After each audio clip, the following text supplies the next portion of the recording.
What's good, y'all? Welcome back to the CFL Commitment Series. And today we are going to be talking about, because we know the big news that happened, right? We're going to be talking about a defensive lineman, an edge rusher that Jackson State has got. They trying to make sure that they are able to compensate for James Houston as well as the rest of the guys from this amazing front seven from this year. And they're doing a really good job, right? But before I get started, memberships are now available. If I know y'all have seen it. If you want to become a member of the Legion, consider doing so, please. All right, I would really much appreciate it. Also, tomorrow 7:30, South Carolina State breakdown for the Celebration Bowl is going down. Any questions you got will be answered. I promise you.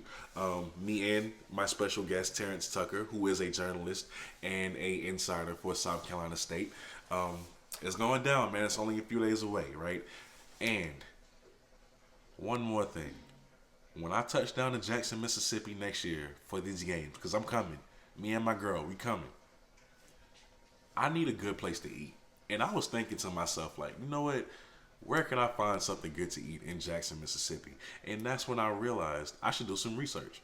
So I'm Googling, I'm doing all of that. And then I see that there's this restaurant in Jackson, Mississippi called 2 for 7 Kitchen. Now, the owner of the restaurant hit me up. He goes by the name of Chef Mario. Him and his wife have this restaurant for their kids, which I think is a great thing. So not only are they doing it for their kids, but they're a black-owned business.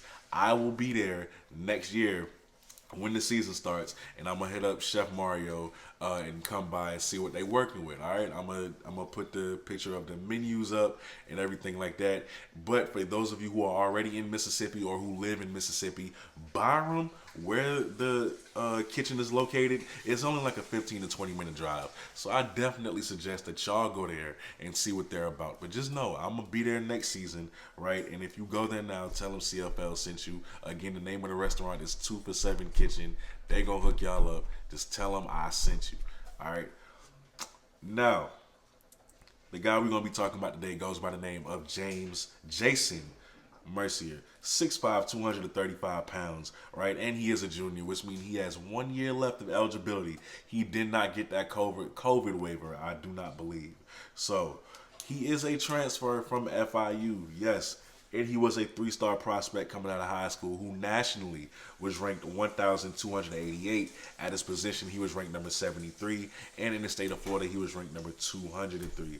Now, his career at FIU is interesting.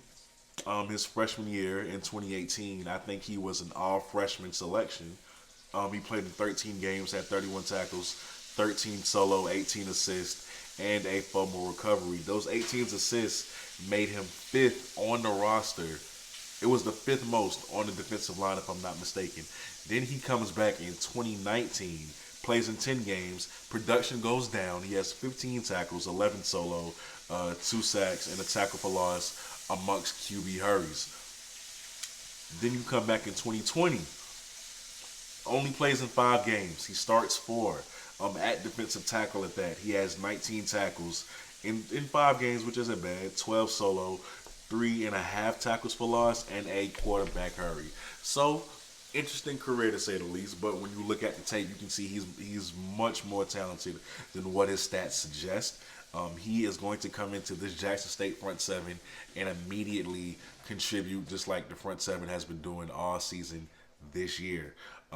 Great addition by Coach Prime. Coach Thurman is loving this right now. I know he is. As a matter of fact, I think he tagged Big Country on Twitter saying, "Hey, let's get to work. Let's do some damage, stuff like that." So those two are already getting acquainted with each other. And it's going to be a good thing for Jackson State. That I promise you. But with that being said, man, you are watching the CFL podcast. I know you heard the sizzling going on. Yeah, it's cooking going on. Nobody respects me in this house, as you can see. But with that being said, man, you are watching the CFL podcast. I go by the name of Kobe, and I am out. Peace.